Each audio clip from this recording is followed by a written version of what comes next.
അവല് വിളയിച്ചത് കുറച്ചെടുത്ത് കേട്ടോ, ഒന്ന് ടേസ്റ്റ് ചെയ്ത് നോക്കണമല്ലോ. ഒരു അര പഴം, ഇത് നമ്മുടെ ഫിലിപ്പീൻസ് ബനാനയാണേ. അപ്പോൾ എനിക്കറിയത്തില്ല, നമ്മുടെ നാട്ടിലത്തെ പഴത്തിനൊക്കെ ആകുമ്പോൾ ഭയങ്കര ടേസ്റ്റ്. ഈ പഴവും ഈ അവല് വിളയിച്ചതും കൂടെ ഇങ്ങനെ അങ്ങോട്ട് ഇളക്കണം. അല്ലെങ്കിൽ നമ്മുടെ നേന്ത്രപ്പഴം പുഴുങ്ങിയിട്ട്, നല്ല പഴുത്ത നേന്ത്രപ്പഴം പുഴുങ്ങിയിട്ട് അത് ആവിയിൽ വെച്ച്, പുഴുങ്ങ ഇൻ ദ സെൻസ് ആവിയിൽ വെച്ച് സ്റ്റീം ചെയ്തിട്ട് അത് ഇതിനകത്തിട്ട് കഴിച്ചാൽ നല്ല ടേസ്റ്റായിട്ട് കുക്കിംഗ് ഒന്ന് കഴിക്കണം.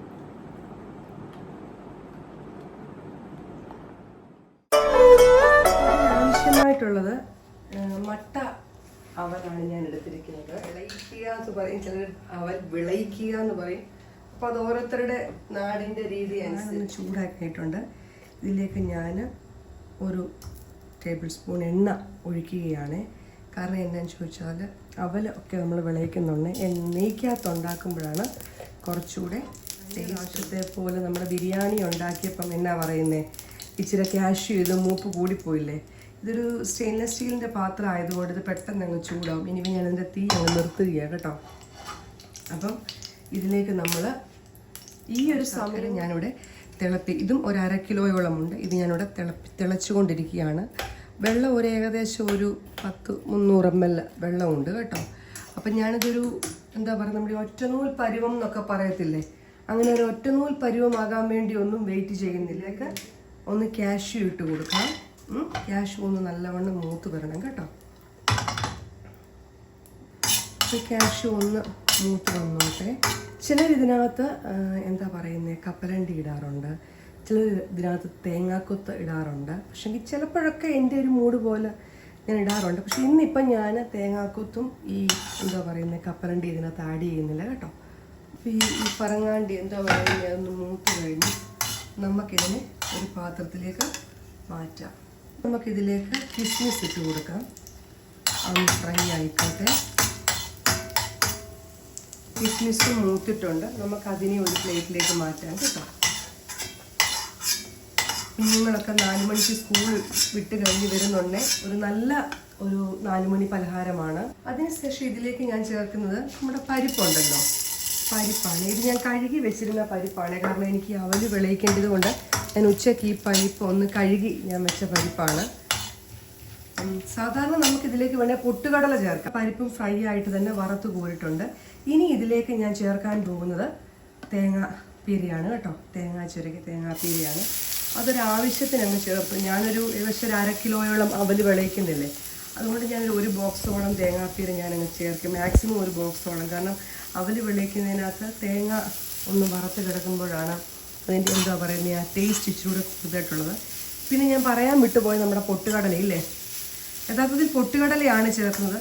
പക്ഷേ എനിക്കിപ്പോൾ ഇവിടെ പൊട്ടുകടല ഇല്ല. സോ അതുകൊണ്ട് ഉള്ളത് വെച്ച് നമുക്ക് അഡ്ജസ്റ്റ് ചെയ്ത് എങ്കിലല്ലേ പറ്റത്തുള്ളൂ. അതുകൊണ്ടാണ് ഞാനിപ്പോൾ ഈ പരിപ്പ് ചേർത്തെന്ന് പറഞ്ഞുകൊണ്ടും പ്രത്യേകിച്ച് മീൻസ് ബുദ്ധിമുട്ടായിട്ടൊന്നും തോന്നേണ്ട കാര്യമില്ല. കാരണം നമ്മൾ ഈ അവല് വിളയിച്ചത് കഴിക്കുന്നുണ്ടെങ്കിൽ ഇത് കടിക്കുമ്പം നമുക്കൊരു കിട്ടുന്ന എന്താ പറയുന്നത് ഒരിതില്ലേ, അത്രയും മാത്രമേ ഉള്ളൂ കേട്ടോ. അപ്പോൾ തേങ്ങ നല്ലവണ്ണം ഒന്ന് ഇതിന് ഇച്ചിരൂടെ തേങ്ങ കൂടെ വേണം. കാരണം ഇച്ചിരി തേങ്ങ ഇരുന്നോട്ടെ. ഓക്കെ, അങ്ങനെ നമുക്ക് തേങ്ങ നല്ലവണ്ണം ഒന്ന് വറുത്തെടുക്കാം. അപ്പോൾ ഈ തേങ്ങ വറുത്തെടുക്കുമ്പോൾ നമുക്ക് ഇച്ചിരി വിശേഷം കൂടെ പറയാം. ഓക്കെ, പണ്ടൊക്കെ ഉണ്ടല്ലോ എൻ്റെ മമ്മി ഞങ്ങൾ സ്കൂളൊക്കെ കഴിഞ്ഞ് വരുമ്പോഴത്തേക്ക് ഞാൻ അവല് വിളയിച്ചു വെക്കും. അതിനേക്കാട്ടിലുപരി ഉണ്ടല്ലോ ഇതൊരു നല്ല 4 മണി പലഹാരമാണ്. കുഞ്ഞുങ്ങൾക്കാണെങ്കിലും സ്കൂൾ വിട്ട് കഴിഞ്ഞ് വരുന്നത് പലപ്പോഴും ഞാൻ ചിന്തിക്കും ഇവർക്ക് എന്താ പോകുന്നു കൊടുക്കുന്നത്. ചിലപ്പോൾ ഞാനാണെങ്കിൽ നമ്മുടെ സ്വീറ്റ് പൊട്ടറ്റോ ഇല്ലേ, അത് ഞാൻ എയർ ഫ്രയറിനകത്ത് അത് ചെയ്ത് കൊടുക്കും. അപ്പം എപ്പോഴും അത് കൊടുത്താലും അവർക്ക് ഇഷ്ടപ്പെടുത്തൊന്നുമില്ല. പിന്നെ ഈ എന്താ പറയുന്നത്, പിന്നെ ഈ ഫ്രൈഡ് ഫുഡ്സ് കുറച്ച് നാളായിട്ട് ഇപ്പം ഞാൻ കുറച്ചുകൊണ്ടിരിക്കുകയാണ്. മാക്സിമം കുറയ്ക്കാൻ പറ്റത്തില്ലെങ്കിലും കുറച്ചൊക്കെ കുറയ്ക്കാൻ പറ്റി, അങ്ങനെ കുറച്ചുകൊണ്ടിരിക്കുകയാണ്. അപ്പോൾ ഇത് ഏകദേശം നമ്മൾ ഉണ്ടാക്കി വെച്ച് കഴിഞ്ഞാൽ, ഞാൻ ഈ പറയുന്ന രീതിയിൽ നിങ്ങൾ ഉണ്ടാക്കി വെക്കുകയാണെന്നുണ്ടെങ്കിൽ ഒരു 1 വീക്കോളം നമുക്കൊരു എയർ ടൈറ്റ് കണ്ടെയ്നറിൽ ഇത് സൂക്ഷിച്ച് വെക്കുകയാണെന്നുണ്ടെങ്കിൽ ഉപയോഗിക്കാൻ പറ്റും. നമുക്ക് വേണമെങ്കിൽ ബ്രേക്ക്ഫാസ്റ്റായിട്ടും ഇത് ഉപയോഗിക്കാം. അതിനേക്കാട്ടിലുപരി ഇതിനകത്തെല്ലാം ചേർന്ന് നല്ലവണ്ണം ഇല്ലേ. കാരണം ജാഗരി എന്ന് പറയുന്നത് നല്ല ഹെൽത്തി ആയിട്ടുള്ളതാണ്. ഈ ഒറ്റനൂൽ പരുവത്തിലേക്കൊക്കെ ഈ ശർക്കര എടുത്തു പോയാലുണ്ടല്ലോ ചിലപ്പം അത് എന്നതാ പറയുന്നത്, കുഞ്ഞുങ്ങൾക്ക് അത് നമ്മൾ ഈ അവലിലേക്ക് ഇട്ട് കഴിയുമ്പോൾ ഉണ്ടല്ലോ കുഞ്ഞുങ്ങൾക്ക് ഇത് ഈ അവരോട് ഇട്ട് കഴിയുമ്പോൾ ഇതൊന്ന് കട്ടിയായിട്ട് വരുമേ. അപ്പോൾ അത് കുഞ്ഞുങ്ങൾക്കൊന്ന് കടിക്കാനൊക്കെ ഒരു ബുദ്ധിമുട്ട് കാണും. അപ്പം ഫ്രൈ ആയിക്കഴിഞ്ഞാൽ അതിൻ്റെ ആ ഒരു എണ്ണമയം ഉണ്ടല്ലോ, അതൊന്ന് മാറിക്കഴിയുമ്പോൾ നമുക്ക് അതിലേക്ക് അരിച്ച് ഈ ശർക്കര പാനി ഒഴിച്ചു കൊടുക്കാം. ഞാനിവിടെ മേടിക്കുന്നത് എപ്പോഴും ബ്രാഹ്മിൻസിൻ്റെ ശർക്കരയാണ്. കാരണം എന്നാന്ന് ചോദിച്ചാൽ മറ്റ് ശർക്കരയ്ക്കകത്തൊക്കെ ഞാൻ ഒത്തിരി കല്ലുകളും പിന്നെന്താ പറയുന്നത് ഈ ചെറിയ ചെറിയ പൊടികളൊക്കെ ഞാൻ കണ്ടിട്ടുണ്ട്. അപ്പം ഞാൻ ബ്രാഹ്മിൻസിൻ്റെ അത്രയും കാണാറില്ല, അതുകൊണ്ട് അതാണ് ഞാൻ ഉപയോഗിക്കുന്നത്. തേങ്ങ നമ്മുടെ ഈ ഒരു അത് ഒത്തിരി ഫ്രൈ ആകണ്ട കേട്ടോ, ഈ ഒരു പരുവം അതിൻ്റെ ആ ഒരു വെള്ളത്തിൻ്റെ കണ്ടൻറ്റ് ആ തേങ്ങയിലുള്ളതൊന്ന് മാറിക്കഴിഞ്ഞാൽ വരെ മാത്രം മതി നമ്മളിങ്ങനെ ഇളക്കുന്നത്. ഈ സമയം നമുക്ക് എന്ത് ചെയ്യാം, ഇതിലേക്ക് ഈ ശർക്കര പാനി ഒഴിച്ചു കൊടുക്കും. നമ്മളിതിലേക്ക് ശർക്കര പാനി ഒഴിച്ചു കൊടുക്കുകയാണ്.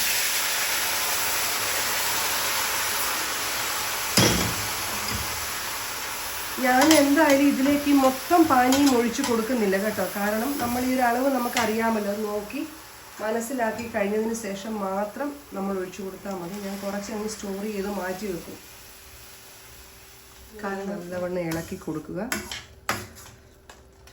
ഇതിനകത്ത് കിടന്ന് നല്ലവണ്ണം ഒന്ന് തിളച്ച് ഒന്ന് വെന്തോട്ട് കിട്ടും. ഓൾറെഡി വെന്തതാണ്, എന്നാൽ ഇതൊരു നല്ലവണ്ണം ഒന്ന് തിളക്കിയിട്ട് നല്ലവണ്ണം. ഈ ഒരു സമയം നമുക്കൊരു സ്വല്പം ഉപ്പ് ഇതിലേക്ക് ചേർത്ത് കൊടുക്കാം. കാരണം ഓൾറെഡി മധുരമില്ലേ, മധുരത്തിനൊരു സ്വല്പം ഉപ്പ് ഒന്ന് ടാലിയാകാൻ വേണ്ടിയിട്ടാണ് ആ ഒരു ടേസ്റ്റ് ഉണ്ട്. അങ്ങനെ ഉണ്ടാക്കുന്നതിൻ്റെ ഒന്നാമത്തെ കാര്യം നിങ്ങൾ കണ്ടില്ലേ, ഈ ശർക്കര ഒറ്റനൂൽ പരുവത്തിൽ അല്ലാതെ ഞാൻ ഇങ്ങനെ ഉണ്ടാക്കുന്നതിൻ്റെ കാരണം വെച്ചാൽ പലപ്പോഴും ഞാൻ ഉണ്ടാക്കുമ്പോൾ ഉണ്ടല്ലോ, നമ്മൾ നല്ല വൃത്തിക്ക് തന്നെ ഉണ്ടാക്കുന്നത്, ബട്ട് എങ്കിലും ഉണ്ടല്ലോ ഇതിൻ്റെ ആ തിക്നെസ് ശർക്കരപ്പാനിയുടെ കൂടി കഴിയുമ്പോണ്ടല്ലോ അത് നമ്മൾ അവലിതിലേക്ക് ഇട്ട് കഴിയുമ്പോൾ കുറച്ച് കഴിയുമ്പോഴത്തേക്ക് അവലെല്ലാം അങ്ങ് കട്ടിയാകും. സോ അന്നേരം കഴിക്കാൻ നമ്മളെപ്പോലുള്ളവർക്ക് പ്രശ്നമില്ല, കൊച്ചു കുഞ്ഞുങ്ങൾക്കാകുമ്പോൾ അവർക്കൊരു ചില ബുദ്ധിമുട്ട്. ഇതാകുമ്പോൾ നല്ല സോഫ്റ്റായിട്ട് തന്നെ ഇരിക്കും, അപ്പോൾ അവർക്ക് എളുപ്പമുണ്ട് കഴിക്കാൻ വേണ്ടിയിട്ട്. നമ്മുടെ എന്താ പറയുന്ന ഈ പാനി കറക്റ്റ് കൺസിസ്റ്റൻസിയിലേക്ക് വന്നിട്ടുണ്ട്. ഇനി ഞാനിത് തീ ഓഫ് ചെയ്ത് കഴിഞ്ഞതിന് ശേഷം ഒരു 10 മിനിറ്റ്സ് റെസ്റ്റ് ചെയ്യാൻ വെക്കും കേട്ടോ. കാരണം 10 മിനിറ്റ്സിന് മുമ്പേ നമ്മളിത് ഒരു ആറുന്നതിന് മുമ്പ് നമ്മൾ അവലിട്ട് കഴിഞ്ഞാൽ പിന്നെ അതൊന്നുകൂടെ കട്ടിയാകും നമ്മൾ അവൽ വിളയിച്ചത്. സോ അതുകൊണ്ട് 10 മിനിറ്റ് റെസ്റ്റ് ചെയ്യുക. ആ സമയം കൊണ്ട് നാറി കിട്ടും. ആ സമയം നമുക്ക് അവല്ല. 10 മിനിറ്റ്സ് റെസ്റ്റിംഗ് ടൈം കഴിഞ്ഞു. ഇനി നമുക്ക് ഇതിലേക്ക് എടുത്ത് വെച്ചിരിക്കുന്ന നമ്മുടെ മട്ടയുടെ അവൽ കുറച്ചായിട്ട് ഇട്ട് കൊടുക്കാം കേട്ടോ. അത് ഒത്തിരി ആയിട്ടല്ല ഇട്ട് കൊടുത്ത് ഇളക്കേണ്ടത്, കുറച്ചായിട്ട് ഇട്ട് കൊടുത്ത് അങ്ങനെ നമുക്കിതിലേക്കൊന്ന് ഇളക്കിയെടുക്കാം. അപ്പം ഞാനൊന്ന് എല്ലാം ഇളക്കി കഴിഞ്ഞിട്ട് നിങ്ങളെ കാണിക്കാം കേട്ടോ. പിന്നെ നമ്മുടെ 1/2 കിലോ അവലും ഞാനിതിലേക്ക് ചേർത്ത് കൊടുത്തിട്ടുണ്ട് കേട്ടോ. ഇനിയിപ്പം ഞാൻ ചെറുതായിട്ടൊന്ന് തീയും ഞാൻ ഗ്യാസ് ഒന്ന് ഓൺ ചെയ്തിട്ടുണ്ട്. കണ്ടോ, നിങ്ങൾക്കിപ്പോൾ കാണാൻ പറ്റും. ഞാൻ ഇങ്ങനെ കുഴിച്ച് കാണിക്കുന്നത് എന്തുകൊണ്ടെന്ന് വെച്ചാൽ മിഡിൽ ഇതിനകത്ത് ശർക്കരപ്പാനി എക്സസ് ആയിട്ടൊന്നും കിടപ്പില്ല. അവല് നല്ല സോഫ്റ്റായിട്ട് തന്നെയാണ് ഇരിക്കുന്നത്. കാരണം നമുക്കത് ഇളക്കുമ്പോഴേ നമുക്കതറിയാൻ പറ്റും. ഇനി നമ്മളിതിലേക്ക് ചേർത്ത് കൊടുക്കേണ്ട കാര്യമാണ് നമ്മൾ ഫ്രൈ ചെയ്ത് വെച്ചിരിക്കുന്ന എന്നാ പറയുന്നത് ഫ്രൈഡ് ആയിട്ടുള്ള സാധനങ്ങളെല്ലാം നമ്മളിതിലേക്ക് ചേർത്ത് കൊടുക്കുക കേട്ടോ. ഈ ഒരു സമയം കൊണ്ട് തന്നെ നമുക്കിതിലേക്ക് ചേർക്കാൻ പറ്റിയതാണ്. ഞാനിവിടെ ജീരകവും ഏലക്കായും ഇതിലേക്ക് ചേർക്കും. ആക്ച്വലി ഞാനെപ്പോഴും ജീരകം, ഏലക്ക ഈ പൊടികളൊക്കെ ഉണ്ടല്ലോ ഞാനിങ്ങനെ പൊടിച്ചു വെച്ചിരിക്കുകയാണ്.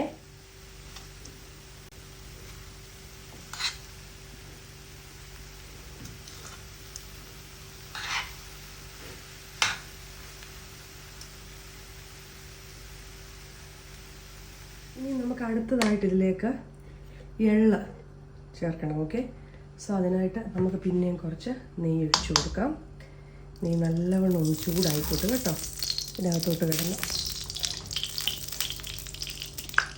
എന്നിട്ട് നമുക്ക് കഴുകി വെച്ചിരിക്കുന്ന എള്ളാണ്. അതായത് ഓൾറെഡി ഞാൻ ഈ എള്ളൊക്കെ ഇങ്ങനെ മേടിക്കത്തില്ലേ, അന്നേരം ഞാൻ എന്ത് ചെയ്യുന്നറിയാമോ, എള്ളൊക്കെ ഞാൻ അങ്ങ് കഴുകി ഉണക്കി വെച്ചിട്ട് അങ്ങ് ഫ്രിഡ്ജിലോട്ട് വെക്കും. അതാകുമ്പോൾ അഴുക്കാകത്തില്ലല്ലോ. എന്നിട്ട് എള്ളൂടെ നമുക്ക് ഇതിലേക്ക് ചേർത്ത് കൊടുക്കാം. എന്നിട്ട് ഈ എള്ള് മൊത്തം ഇതിനകത്ത് ഞാനങ്ങ് ഇട്ട് കൊടുക്കും. അപ്പം എള്ളൊക്കെ നല്ലതല്ല ശരീരത്തിന്. പണ്ടൊന്നും ഇതിൻ്റെ ഗുണമൊന്നും അറിയത്തില്ല, ഇപ്പോൾ ഇതെല്ലാം നല്ലതാണെന്നാണ് പറയുന്നത്. ഇതിലേക്ക് അങ്ങോട്ട് ഒഴിച്ചു കൊടുക്കാം കേട്ടോ. കാരണം എള്ള് കൂടിപ്പോയെന്ന് നിങ്ങൾക്ക് തോന്നണ്ട, എള്ള് ഇത്രയൊക്കെ വേണം കേട്ടോ. കാരണം നമ്മൾ എള്ളുണ്ടൊക്കെ ആണെങ്കിൽ നമ്മൾ ഉണ്ടാക്കുമ്പോൾ നല്ലോണം ഒക്കെ എണ്ണ കൂട്ടി. അപ്പം നിങ്ങൾ വിചാരിച്ച് കാണും 2-3 പ്രാവശ്യം പറഞ്ഞു കാണുമല്ലോ കുഞ്ഞുങ്ങൾക്ക് കഴിക്കാൻ ബുദ്ധിമുട്ടുണ്ട്. അവർ കുഞ്ഞുങ്ങളൊന്നുമല്ല, ഒരാൾക്ക് 10 വയസ്സും ഒരാൾക്ക് 8 വയസ്സും. പക്ഷെങ്കിൽ അവർ ഈ മുട്ടായിയൊക്കെ തിന്നുണ്ടല്ലോ, അവർക്ക് പല്ലില്ല, അണപ്പല്ലൊന്നുമില്ല. അപ്പം അതുകൊണ്ട് അവർക്ക് കഴിക്കാൻ ബുദ്ധിമുട്ടാണ് കേട്ടോ, അല്ലാതെ വേറെ ഒന്നും ഉണ്ടായിട്ടല്ല. അപ്പോൾ അവർക്ക് എൻ്റെ ഇളയ കൊച്ചിൻ്റെ വായിലൊന്നും പല്ലേ ഇല്ല, മൊത്തം പുഴു പിടിച്ചിരിക്കുള്ള മുട്ടായി എല്ലാം കൂടെ തിന്ന്. പിന്നിനി ഞാൻ ഇതിലേക്ക് ചേർക്കുന്നൊരു സംഭവമുണ്ട്. അത് ഈ ഏലക്കായും ജീരകവും ഇതിൻ്റെ ഫ്ലേവറിങ്ങിന് തന്നെയല്ലാതെ എനിക്ക് വീക്ക്നെസ് ആയിട്ടുള്ളൊരു സംഭവമുണ്ട്. അതായത് വാനില എസൻസ്. എനിക്കറിയത്തില്ല എല്ലാവരും ചേർക്കുമോ, എന്തുവാണെന്ന് അറിയത്തില്ല. ഞാൻ അതിലൊരു ഇച്ചിരി ചേർക്കും കേട്ടോ. എനിക്കപ്പോൾ അതിൻ്റെ ആ മണമുണ്ടല്ലോ എല്ലായിടത്തും അങ്ങ് ചെല്ലത്തില്ലേ, എനിക്കത് ഭയങ്കര ഇഷ്ടമാണ്. നമ്മൾ അവലെടുക്കുമ്പോൾ മണം വരത്തില്ലേ. അങ്ങനെ ഇത്രയേ ഉള്ളൂ. നമ്മുടെ വളരെ എളുപ്പത്തിൽ നമ്മൾ തയ്യാറാക്കിയ നമ്മുടെ അവല ഞാൻ വിളയിച്ച് കഴിഞ്ഞു. ഇനി ഇത് നല്ലവണ്ണം ഒന്ന് ആറിക്കഴിയുമ്പം എയർ ടൈറ്റ് കണ്ടെയ്നറിലോട്ട് ഇട്ടിട്ട് ഇത് നമ്മളൊരു 1 വീക്ക് നമുക്ക് സ്റ്റോർ ചെയ്യാൻ പറ്റും. എല്ലാവർക്കും എൻ്റെ ഈ അവൽ വിളയിച്ച ഇത് ഇഷ്ടമായാൽ നിങ്ങൾ എന്നതാ പറയുന്നത്, ട്രൈ ചെയ്ത് നോക്കൂ. നല്ലതാണ് കുഞ്ഞുങ്ങൾക്കും വലിയവർക്കും എല്ലാം. കുഞ്ഞുങ്ങളെന്ന് പറയുന്നത് ഇപ്പം ഷുഗറൊക്കെയുള്ള ആൾക്കാരാണെങ്കിൽ നമ്മൾ ഉപയോഗിക്കുന്ന ശർക്കരയുടെ അളവൊന്ന് കുറച്ചാൽ മതി കേട്ടോ. അപ്പം അങ്ങനെ നമ്മുടെ അവൽ ഇവിടെ റെഡി ആയിട്ടുണ്ട്. ഓക്കെ, കണ്ടോ എങ്ങനെ ഇരിക്കുന്നതെന്ന്. നല്ല ജീരകത്തിൻ്റെയും ഏലക്കായുടെയും വാനില എസൻസിൻ്റെയും ഒക്കെ ഫ്ലേവർ ഇങ്ങനെ അങ്ങോട്ട് നിൽക്കുമ്പോൾ ഉണ്ടല്ലോ, ഹെൽത്തിയാണ്, നല്ല ടേസ്റ്റാണ്. ഓക്കെ.